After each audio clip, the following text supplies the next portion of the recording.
Assalamualaikum warahmatullahi wabarakatuh. Perkenalkan, nama saya Risma Nur Aini dari kelas 12 MIPA 1. Pada kesempatan kali ini saya akan sedikit membahas materi tentang listrik statis yang telah saya pelajari di kelas 12. Hukum Coulomb adalah hukum yang menjelaskan hubungan antara dua muatan listrik. Hubungan yang dibahas oleh hukum Coulomb berkaitan dengan pengaruh ukuran muatan listrik terhadap gaya yang timbul pada jarak tertentu.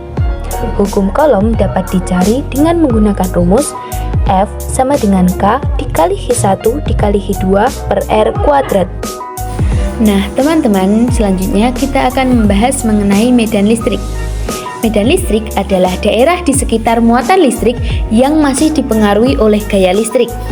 Dari muatan tersebut, medan listrik digambarkan dengan garis-garis gaya listrik dengan arah keluar dari muatan positif menuju muatan negatif. Nah, teman-teman, untuk mengetahui ukuran seberapa kuat medan listrik, kita mengenal istilah kuat medan listrik. Kuat medan listrik sering juga disebut dengan intensitas medan listrik. Untuk mengetahui besarannya, kuat medan listrik yang dihasilkan oleh sebuah sumber muatan, kita harus meletakkan muatan uji coba di sekitar muatan sumber tersebut. Muatan uji menghasilkan medan listrik yang jauh lebih kecil daripada muatan sumber yang akan dihitung. Kuat medan listrik dapat dihitung dengan persamaan E sama dengan F per H2, sama juga dengan K dikali H1 dibagi R kuadrat. Energi potensial listrik adalah energi yang dimiliki oleh suatu muatan listrik di dalam medan listrik. Apabila sebuah muatan berpindah terhadap muatan sumber, muatan tersebut dikatakan melakukan usaha. Potensial listrik dapat didefinisikan sebagai perubahan energi potensial per satuan muatan saat sebuah muatan uji dipindahkan di antara dua titik. Potensial listrik dapat dicari menggunakan rumus V sama dengan EP per H, di mana V adalah potensial listrik, H merupakan muatan tes positif, dan EP merupakan energi potensial listrik. Teman-teman, selanjutnya kita akan membahas tentang kapasitor. Kapasitor adalah komponen listrik yang dapat digunakan untuk menyimpan muatan listrik. Kapasitor kadang-kadang disebut juga sebagai kondensator.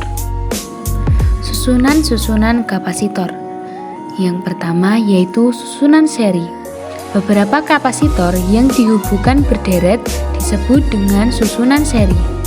Susunan kapasitor seri memiliki sifat sebagai berikut. Yang pertama yaitu muatan pada tiap kapasitor sama, yaitu sama dengan muatan pada kapasitor pengganti. H sama dengan H1 sama dengan H2 sama dengan H3 dan seterusnya. Yang kedua yaitu beda potensial pada ujung-ujung kapasitor pengganti sama dengan jumlah beda potensial ujung-ujung tiap kapasitor. V sama dengan V1 plus V2 plus V3 dan seterusnya.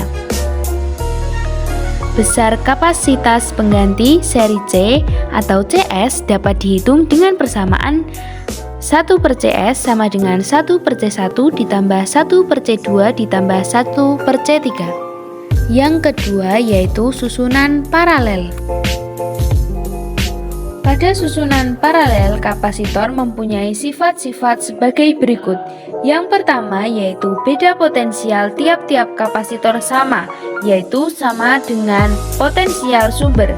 Yang kedua yaitu muatan kapasitor pengganti sama dengan jumlah muatan tiap kapasitor. Q sama dengan H1 plus H2 plus H3 dan seterusnya.